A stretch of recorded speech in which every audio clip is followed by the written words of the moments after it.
Balake. Where is Balake at? My name's Blake. Do you want to go to war, Balake? I'm for real.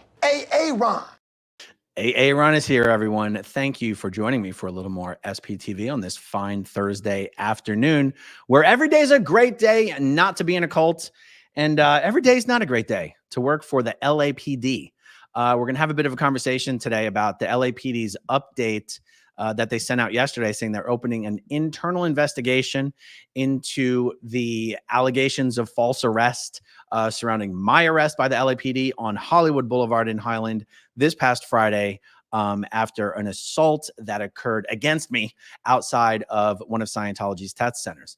Now, in the aftermath of the incident itself, as I was making decisions on which civil litigation firm to go after, one based in LA that has a history of dealing with the LAPD, and also making decisions on how to proceed directly with the LAPD, or even if to proceed directly with the LAPD, as opposed to just solely through a civil lawsuit. I asked William Good, Streets LA of the Scientology Audit YouTube channel, because he's got tons of experience dealing with complaints against LAPD officers. I said, what guidance would you give me? He said, don't file a complaint yet. He said, you've got to wait a few weeks because once you file a complaint, they will open an investigation, and all that means is they don't have to answer a daggone question about anything, no matter what about it. The open investigation is something that they hide behind so that they don't have to respond to any Freedom of Information Act requests or right to know law requests or anything like that. And so I was taking that advice. I have not filed a complaint directly with the LAPD.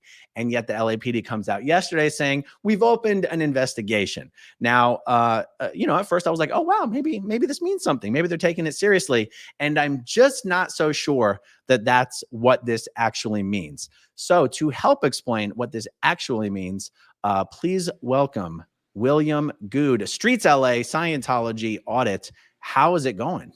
Pretty good. How are you doing? Doing pretty good. Before we get started, let me show everyone your channel, Scientology Audit.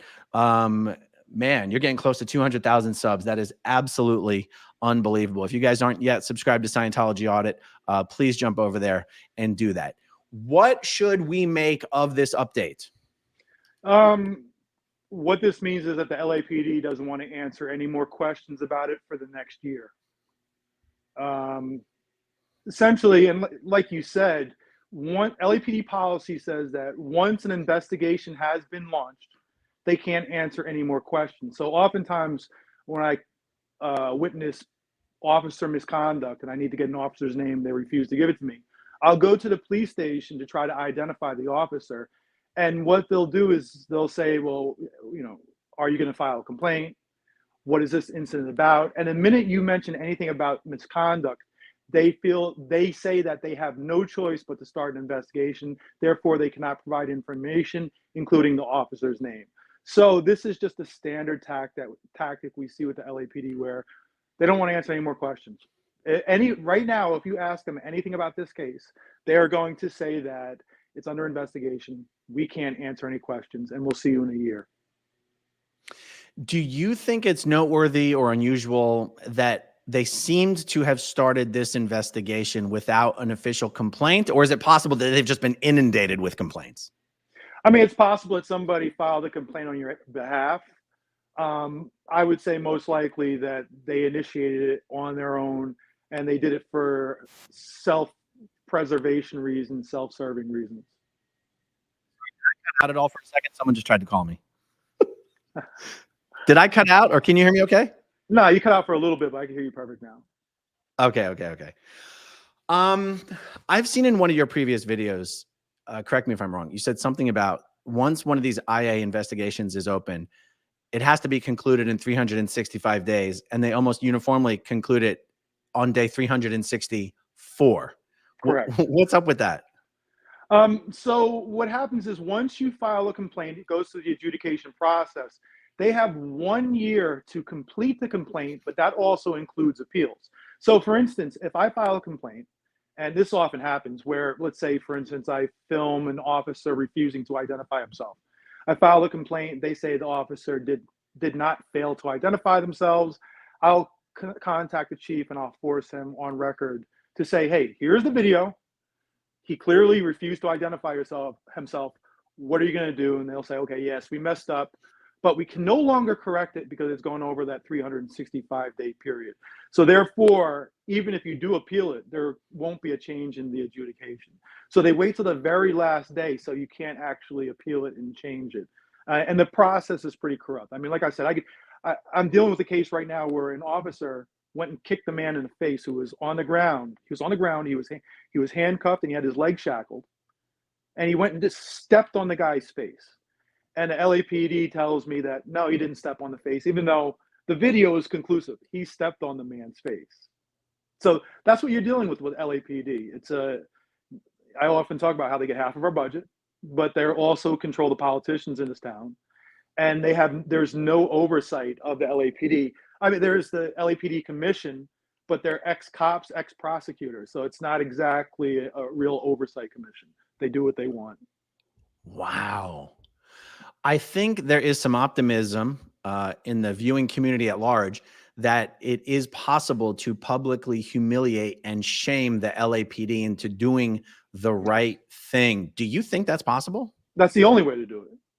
So I've been a cop watcher for years now, well before I started doing the Scientology auditing and protesting. And what I noticed early on was that the system itself, as far as holding cops accountable, just doesn't work. So the only way that you can hold them accountable is, social media and the ability to film these interactions go a long way.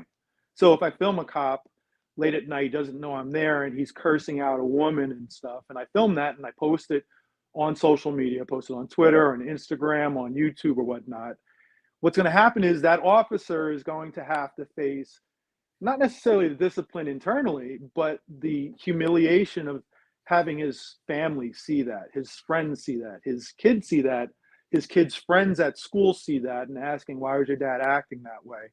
So public humiliation goes a long way, and it actually can get results internally with the process. Quite honestly, it's hard to get a complaint sustained by the LAPD.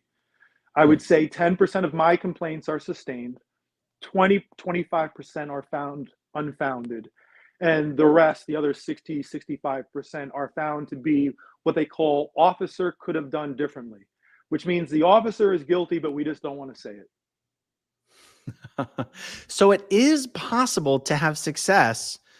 I want to use the phrase getting justice. I'm not sure if that's the right phrase to use in this situation. Having police held accountable for bad behavior. It is possible to have success on this. Enormous amount of success. It has to, listen, internally, I have probably sustained close to 100 complaints against officers over the years. I've gotten cops suspended. I've gotten the #1 person in the Professional Standards Bureau, which is above internal affairs. I forced him. He was sort of fired, but retired. I have cops who is 1 year he's officer of the year, and the next year he's in so much trouble he just quits the force and he's transferred to a different police force. So you can get success that way. But I would say that I got to tell you something. There's a thing called the pitches motion. The minute you file a complaint against this officer, Officer Talman, what will happen is, even if the LAPD shamelessly says he did nothing wrong, and I would say there's most likely what they're going to find, what will happen is, since you filed that complaint, and I think it's, officers' personnel history is not public in California. All their misconduct does not have to be made public in any way. I think it's under PC 832.5 of the California penal system. They don't have to provide any information. The only time they have to provide any information about an officer, if they're now under what's called SB 1421, is they have to provide instances of where officer used deadly use of force, sexual misconduct, lying, or an illegal search. So under this case, it'll be difficult to get access to his file related to anything that's equivalent to this, except for the part with the lying and dishonesty part. But what will happen now is, going forward after this complaint is filed, if he is involved in another arrest and a defense attorney is going to file a pitches motion, and ask for access to his record. The judge will look it over and they will then give them information to you for them to contact you to explain your situation. So in other words, once this complaint is filed directly from you, if this guy is planning on going to court and his being challenged in any way on the stand, they will contact you, the defense attorney, and they will say, what are your interactions with Talman? Does he have a history of dishonesty, of fabricating thing, of showing some sort of prejudice? And you will be able to tell your story, and you will be able to refute him on the stand. So there's value in that, definitely, I would say, but the most important thing is publicly shaming. You have to force LAPD to take account for this. You have to force the politicians to take account for this. Mayor Bass needs to say, hey, what do you think about how this situation was handled? And I got to tell you something, with my cop watching, generally a lot of the police misconduct is against Black and Latino people. I think with your instance, we're seeing that you don't have to be Black or Latino to actually have the police commit misconduct. They committed it against you, especially when he's talking about chaining you up into the bathroom. Is outrageous. And it shows that the person that they were trying to protect was a Black guy. So it's universal. It's showing, I think, white people a side of the police that they're not used to seeing. So in some ways, it's sort of helpful, but I think maybe, listen, in the long run, short term, Talman needs to be held accountable. Long run, LAPD needs to be held accountable just for their general injustices and the way they handle misconduct in general. Yeah. For me, I mean, I think people can understand, just anyone who's been paying attention to culture for the last 60 years, that if police think no one's watching and they think they can get away with it, there's a certain percentage of them that are going to behave badly. I don't think that's even a controversial statement.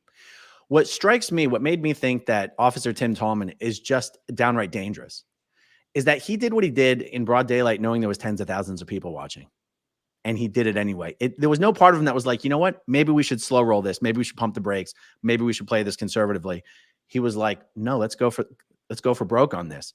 I was like, imagine what this guy's doing when there's not 10,000 people watching. Listen, let's put it this way. Another officer on scene who was right next to Talman was Officer Jose Rivera, Jr. This is an officer who I got suspended for a week because he used to follow me around at 2:00 in the morning, off duty in his own personal vehicles, following me around, harassing me, cursing me out, off duty with illegal tints on his car. And of course he has a gun in his car. And, he got a week suspension. He shouldn't be a cop. But if he's willing to do that, and I caught him on tape doing it, and that's how I got him suspended. If they are that brazen with this stuff, then yeah, he'll do it right out in the open, essentially right around rush hour on Hollywood and Highland. And, with cameras, how many cameras are rolling? 10? Oh, more. I mean, they're that brazen, the LAPD. And this guy, I got to tell you, he's got a history. This is the same officer. When I was filming at the Scientology Center, they called him there. They didn't want me there. They said I was harassing him. He told them that he couldn't do anything, but he left, came back, went across the street and hid in the crowd spying on me for a half an hour. This is Tim Talman. Tim Talman, who is associate, he sang at the 2018 Scientology Christmas, Christmas concert with Senior Lead Officer White, is the guy who I confronted the other day on the phone at my neighborhood council meeting, who I have multiple complaints against right now for protecting Scientology. I saw that. It sort of blows my mind. Like, you'd think someone over there who calling the shots would be like, hey, let's not send the guy who performs at Scientology's concerts. Let's keep him back this time. No. And it's weird because he's a P3, right? So he's the police officer 3. His job is to train the rookies. His partner that he was with that day was a rookie. He is teaching the new officers how to behave. That's troubling. Yeah. Let me ask you a question. If you've reviewed any of the footage of that day, when Talman got out of his car 2 hours after the first officers had showed up, to me, he clearly seemed to be acting like he was in charge of that scene. Now, other people who know police, better than I do, pointed out to me that there was this one part where I walk up to a car. There's a guy in the front of the car who looks like he could be Nick Cage's cousin. There's another guy standing outside the car. Tallman walks up. People have said to me, that guy in the car is the sergeant. He's the one who was in charge. When you rewatch the footage or whatever, does it seem like that sergeant is in charge, or does it seem like Tallman is in charge? Well, so here's the thing. It's something that stood out to me too. First off, he is in charge of one person on that scene, the rookie, under the contract. So you have different levels. So it was your first year on duty, you're a rookie, you're a P1, police officer 1. After your first year, you become a regular officer, police officer 2. It's the majority of cops are police officer 2s. A P3 has no ability. He's a P3, a field training officer with 2 stripes, Tallman.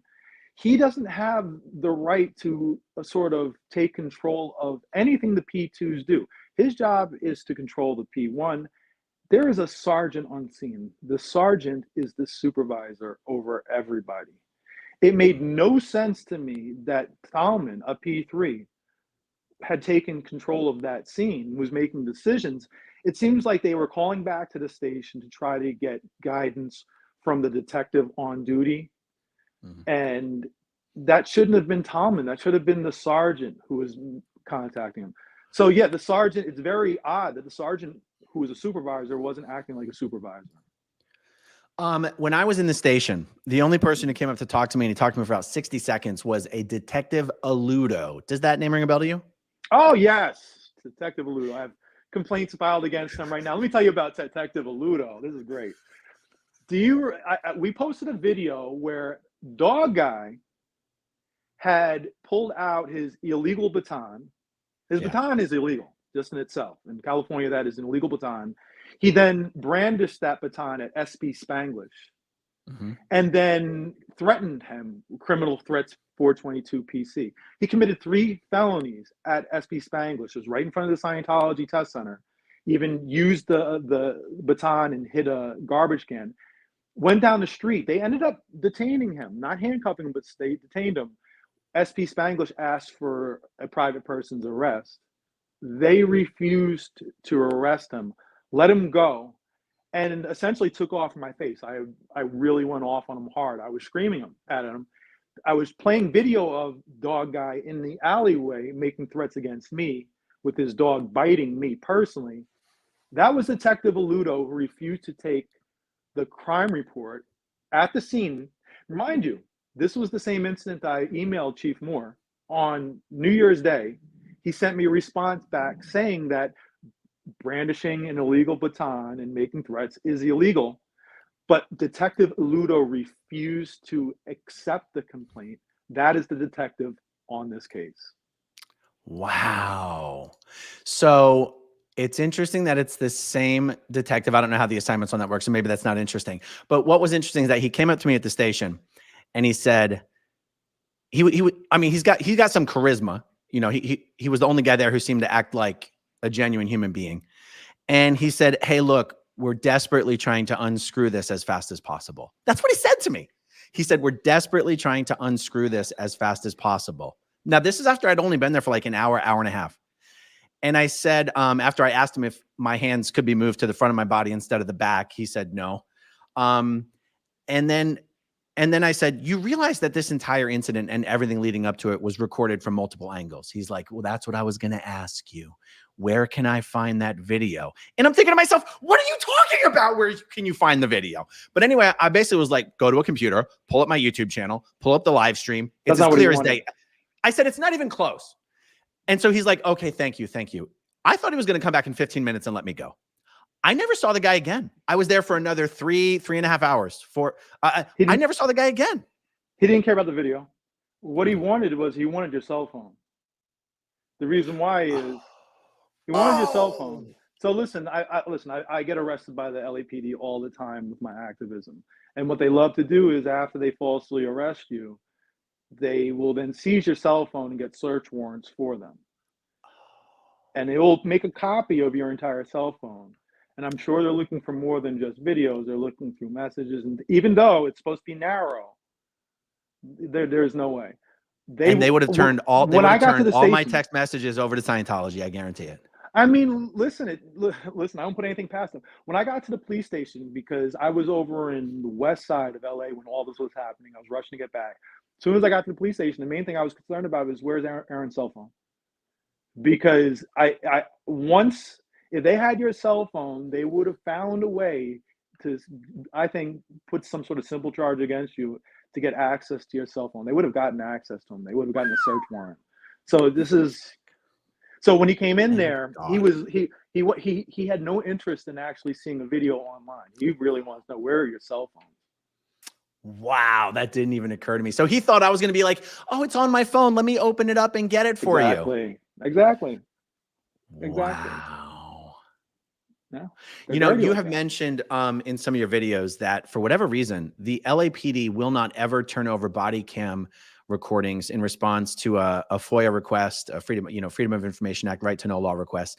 I don't know what the hell the laws are in LA or California that makes that okay. But now that they've got the IA investigation going, now they would never, ever, ever turn over any body cam. And you have said, except for a lawsuit, they will only turn it over for a lawsuit. And I think that's just one other reason why it's so important to proceed with a lawsuit. What's your take on that?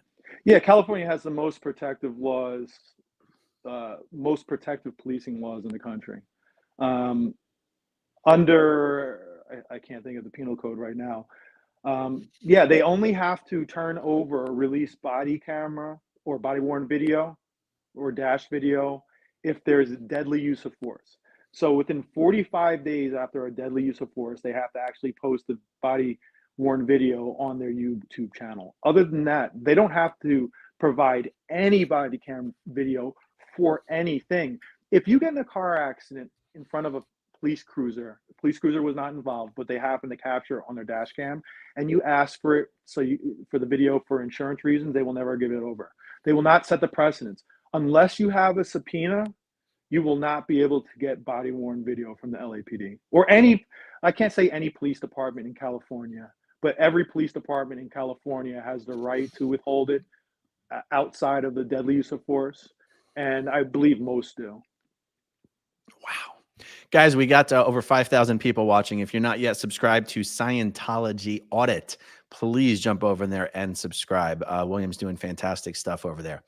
One of the things that you've been saying recently in your live streams is, especially to all your audience, which I think I'm guessing a lot of your audience skews to the younger demographic.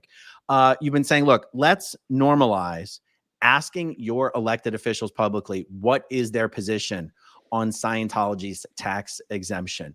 What are your thoughts on why this is so important? Well, listen, let's start off at where we're at right now. Right now, I went past the Hollywood Test Center earlier when I was jogging. They're closed. Went by there twice during the daytime yesterday. They're closed. The day before, they're closed. They've been closed for essentially a week now. I don't think they open up this weekend. Wow. When you were here, I think they were closed, weren't they? They closed as soon as the assault occurred.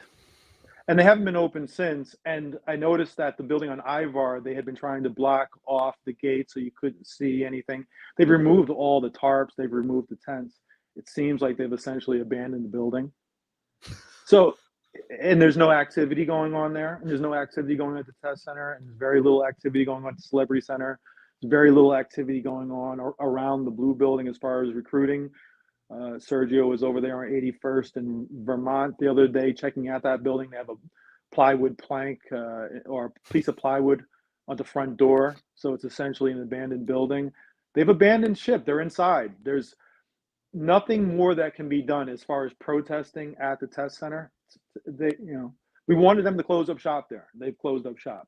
As far as that is concerned, we've won. Time to declare victory. We don't need 10, 12 people, 15 people standing around a closed place. They can't be any more closed than they are right now. If they open up again, make sure you get your asses out there. Sorry, get your butts out there. You can curse, it's okay. and shut them down again. But they've abandoned ship. I imagine they're probably going to wait 30 days or a few weeks, wait for things to blow over, hope people will go away. And so there's no reason to stand out there. Now, you need to focus on something different. Now, and it's the next phase. The next phase is, first phase was stopping the actual recruiters out there on Hollywood Boulevard. Second part was bringing awareness, not just locally, nationally, but worldwide, to Scientology, and it has. And now it's time to put pressure on politicians to take a stand on where they, see what their stand is on Scientology's tax exempt status. I went to my neighborhood council the other day, and I asked them, "What are your stances on Scientology's tax exempt status?"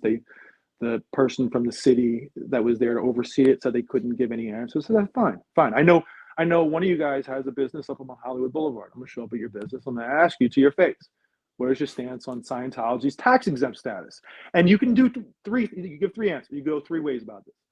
First off, they can say, yes, I think Scientology should keep their tax exempt status. If that's the case, I'm going to savage you. I'm going to post videos all online, and you're going to look like a clown. Who wants to be that person defending Scientology? Second thing they can do is try to be evasive. Well, that's just as bad too. Actually, you probably look worse, because eventually you're going to have to give the answer. But for the most part, I think they're all going to say that they want to get rid of Scientology's tax exempt status, because who wants to be that person? I guess outside of Clearwater, I can't imagine any politician here in LA wants to. I mean, it was Rick Caruso when he ran for mayor against Mayor Bass. He basically just used a commercial of her speaking at the Church of Scientology, calling it, a great creed or whatnot. And it was just that it was just a video of her own words at giving a speech at the Church of Scientology, and it damaged her. So you don't want to be that person. I want to confront the politicians. And again, this is more than just here in LA. It doesn't matter where you are. If you're in Iowa, if you're in North Dakota, ask your local politician. Ask people out in Texas. I would imagine the Bible Belt people wouldn't be too keen on the whole idea of Scientology. Get them on record. Hey, if you're a smart politician, you'll get ahead of this, and you'll be like, I'll put out my own TikTok about how Scientology needs to lose their tax exempt status. Make it a thing, normalize it, and I think it'll take off. That's right. Because you started saying that in your videos, and I started running clips of you saying that in your videos, I was contacted by someone who works in a congressional office who told me this is an even better idea than you guys may realize, because every member of Congress is up for election right now. Every seat is up for election. And he said, look, instead of just asking politicians, he said, here's what we could do. Have everyone running for Congress, every sitting member of Congress has 1, 2, 3, or 4 field offices, depending on the size of their district. Yep. Every one of those field offices is basically a public location. You can go in there, you can record, you can stream. It's not against the rules. In fact, they usually even encourage you. They want you to show what's happening in there. People around the nation can go into each one of these field offices and very respectfully say, I would really like to find out, I would like to hear back from the representative on what would they support hearings into Scientology's tax exempt status? Yes or no? And say, look, I'm going to come back. I'm going to want an answer. If the answer is yes, I want to help promote the representative. If the answer is no, I'd like to know why. If the answer is I don't know, I'd like to provide information. But this is a serious request, and I'm going to be coming back. I'm a constituent. This is not trolling. This is not harassing. This is a genuine request. And I've got a spreadsheet of all sitting members of Congress. I don't actually have it expanded into all the field offices. I'm probably a little too overwhelmed and not organized enough to truly manage this entire campaign. But I feel like there's someone out there in the SP Nation who would be organized enough and focused enough to help manage this whole campaign. Because, Will, my idea was anyone who goes into one of these field offices and records the interaction, I'm happy to post those videos to my channels. Absolutely. And any representative who comes back and says, or not only sitting representative, but someone running for one of these offices says, I would support hearings into Scientology's tax exempt status. I want to help promote that person. I want to help get the word out. So anyhow, I hope someone steps up and offers to help with this, because I know I don't have the bandwidth to see this whole evolution through, but it is a great idea. Yeah, listen, it's a winning issue. And like I said, if that representative refuses to answer that, I bet you their challenger will want to bring it up, because it'll be, honestly, this is a real winner. Like I told the story before, I'm a cop watcher, and I get a lot of pushback because police get a lot of goodwill. And so I get a lot of nasty messages about it. I have a robot account where I just joke around with these food delivery robots, and I get pushback from people saying, stop harassing the robots. I get no pushback from going after Scientology. It's such a winning issue. No one is wants to be on record being for them. So use it. It's an easy win, politicians. Force your challenger to take a stand. I mean, could you even imagine if we could get 20% of the sitting members of Congress to go on the record saying they would support hearings into Scientology tax exemption? I mean, that's the kind of thing you could then do something with. That's what I'm hoping happens, you know? I think if you got 5% or 10% on record, it will force the other ones to have to go on record. Have a snowball effect. And again, if there are hearings, which member of Congress wants to be that person to defend the Church of Scientology? None of them, because it's going to turn off. Let's face it, it's going to turn off a lot of other religions who feel that Scientology is a cult and they want to dunk on them. And so, you're going to get those Baptists in the South who are just going to dunk on them. And again, my thing is, we talk about human trafficking all the time. All this human trafficking throughout the world is happening right here on Hollywood Boulevard.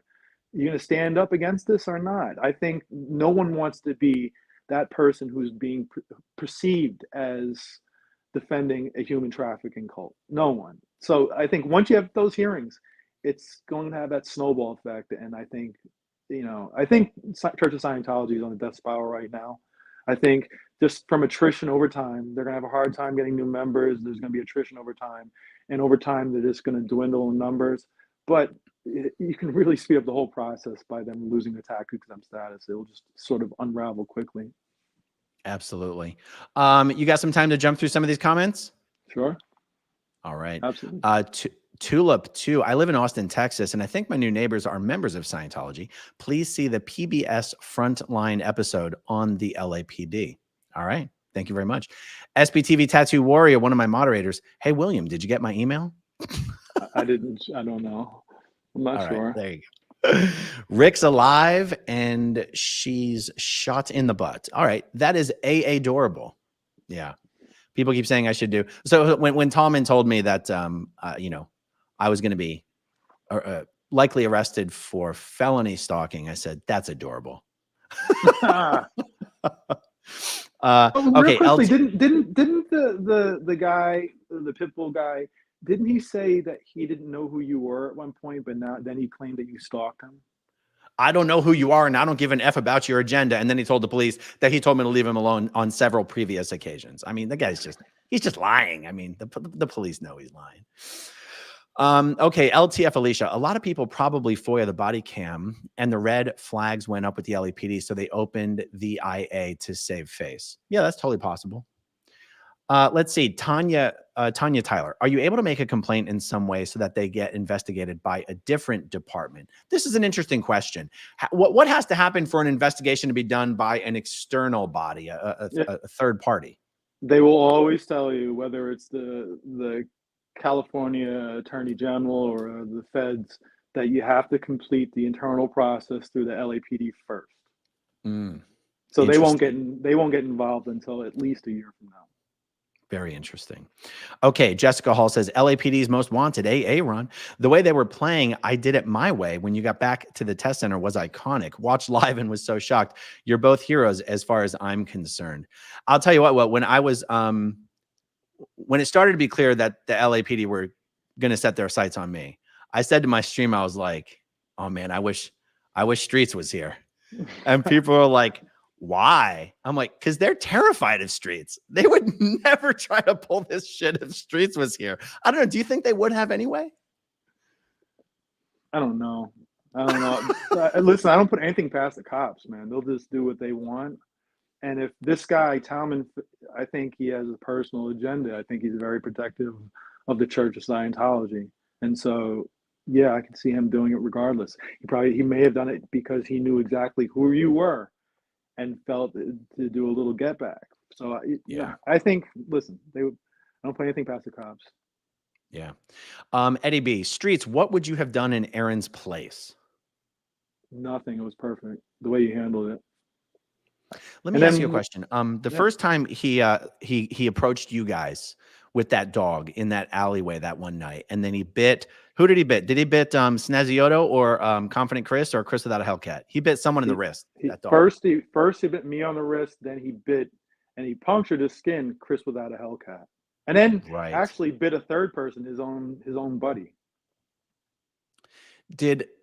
Is that one of the occasions where the police did get involved and refused to do anything? Police never got involved with that incident. Wow. Police never got involved. The security guard came out there with his body cam to film it.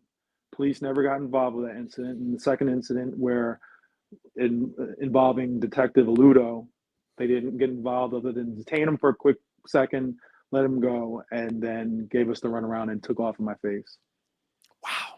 Wow, wow, wow. Check this out. Mark the Dorset SP. I was assaulted by a Scientologist recruiter 2 days ago. I was handing out aftermath cards outside of an org. They tried to snatch the cards off of me and grabbed a hold of me. The police were useless. There you go. Liz Ferris, I can't even get body cam footage of my dad being alive. That's right. The Riverside County Sheriffs have been out to the International Management Base in Gilman Hot Springs, California. They've made contact with Liz's father, who Liz has been told for the last 20 years has been dead, but he's in fact alive. And she's trying to get footage of just, can I see some footage of him alive? And apparently the answer is no. Absolutely crazy. Wow. Okay. Tell me more says, I haven't been able to watch all the videos yet, so this may have been mentioned, but wanted to say Tallman gives off Chauvin vibes to me anyway. Yeah, I mean, I don't know. There's also a video of him out there. There's a guy, he's a deaf guy. He's a friend of mine who creates sort of Walk of Fame stars that are personalized for each individual. And there's a lot of them out there who do that. And because he was doing it in front of the Pantages, which he's allowed to do, Tomlin came over there and just bullied the guy for 10 minutes and then was screaming at somebody across the street who had told him to leave the deaf guy alone. He's just a jerk. It's crazy.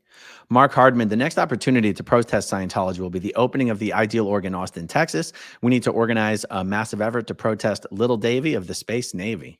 Yeah. Go for it. Absolutely. If someone's trying to organize something, I'll be happy to promote it or signal boost it on my channel. Let's see. Ian Wilson, Streets, you are so well-spoken, but know when to use anger effectively against the cops. Very few people are able to do it so well. Is this a skill that you had to learn?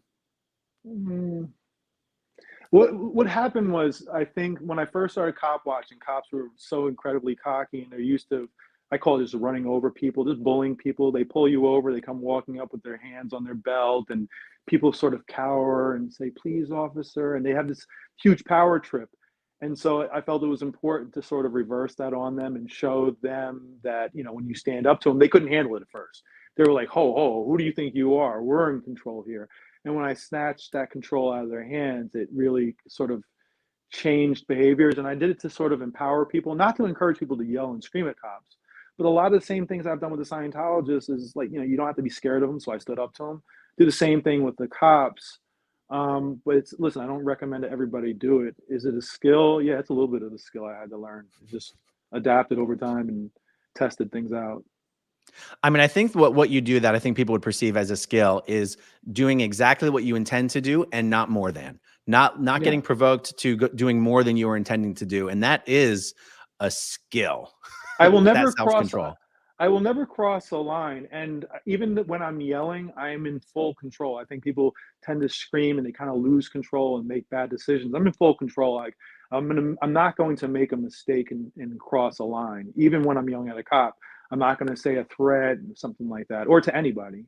So it's like you have to know where the lines are and how to stay in control when screaming, I guess. I think the best example of that was the first time that this Patrick Perry guy came up and threatened you and assaulted you with the dog. He made so many aggressive movements towards you. He made so many threats of physical violence against you, and you just let it like roll right off your back. And I've rewatched that footage so many times, and it is a skill. I mean, it's you're very good at it. By the way, anyone new to the stream, if you're not yet subscribed to Scientology Audit on YouTube, get over there and check that out because Will's doing fantastic stuff. Nerd Report says Streets LA 2024. That is all. You know, I still haven't seen Nerd Report. I kept hearing he was coming out, and we either kept missing each other or, but next time I'm out there, Nerd Report, we'll have to meet up. Uh-oh, what just happened? Uh-oh, what happened? Okay, you're back. Courtney Youngs said, I keep getting unsubscribed from your channel. I've had to resubscribe at least 5 times. Wow. Keep up with the fight, Aaron. We all have your back. I got to tell you, I hear YouTube channels all over YouTube saying that they have long-term dedicated subscribers who somehow just get auto unsubscribed. Nobody really knows why this happens. But just check that subscribe button and make sure you're still subscribed. Let's see. Trapped musing. I made a couple of comments trying to help out, for example, on your stream regarding Danny Masterson's appeal. I just wanted to let you know that I'm a lawyer in Australia and some things are in common. I only comment then. Okay. Thank you, Trapped Musings. Lisa Marchbanks, Streets, how do you think Scientology will use their billions to fight back now that the public knows about their scam? I don't know how they fight back. I don't know what they can do to fight back. They're just Yeah. right now they're hibernating. I feel like they've kind of gone away and playing. They should have done that 3-4 months ago, and I might have just disappeared. But it's kind of too late. When they listen, we don't actually have to be out there in front of the test center. If they open their doors and they try recruiting, people know who they are, and they're going to come over them and things like that. Yeah. We have a weird connection thing going on. Okay. Andy from Popcorn Planet. Andy lives in my area. Andy, come on out to downtown Clearwater with me one night. I'll just give you a grand tour of the Flag Land Base. Love what you guys are doing. We got your back, AA Ron. So glad I learned about Streets from Lewis at Nerd Report. You are a rock star, sir. Keep fighting the good fight. Come on over anytime, guys. That's awesome, Andy. Not to plug them. I'm actually going to be on Nerd Reports live in about I guess an hour and a half. Is that right? Yeah. Okay, good. Hey, anyone who's watching this stream, go check out Nerd Report and subscribe to that and watch his interview with Will. All right, guys, let's wrap it up there. This has been awesome. Thank you guys for hanging out with us this afternoon. Thank you to everyone who watches until the very end, and I will talk to you soon. Okay, if you want to see my rock and roll songs, click right on this guitar. And if you want to see a different one of my videos,